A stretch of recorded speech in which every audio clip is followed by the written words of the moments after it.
વિશ્વ પર્યાવરણ દિને નાની સરસણમાં કદાવર અને જૂના વિશાળ વૃક્ષોના માલિકોનું સન્માન, નવી પેઢીની વૃક્ષોની ભેટ આપીએ તેવું મનહરભાઈ પંચાલનું કહેવું. વિશ્વ પર્યાવરણ દિવસ નિમિત્તે અનાદિ મુક્ત વિચરણ ટ્રસ્ટ દ્વારા મહીસાગર જિલ્લાના નવીન ગોધરા તાલુકાના નાની સરસણ ઉપક્રમે ગ્રામ સભાનું આયોજન કરવામાં આવ્યું હતું.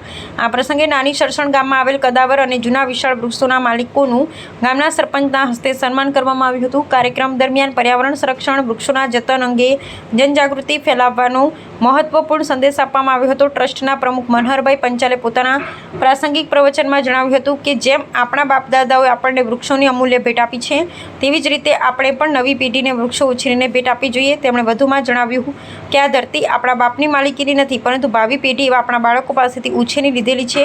તેથી આપણે ધરતીને, પર્યાવરણનું જતન કરી અને પ્રદૂષણ મુક્ત રાખીને જેવી મળી છે તેવી જ સ્થિતિમાં પાછી સોંપવાની જવાબદારી નિભાવવી જોઈએ. કાર્યક્રમમાં ગ્રામજનો, ટ્રસ્ટના સભ્યોએ ઉત્સાહભેર ભાગ લીધો હતો અને પર્યાવરણ જાળવણી માટે સંકલ્પ વ્યક્ત કર્યો હતો.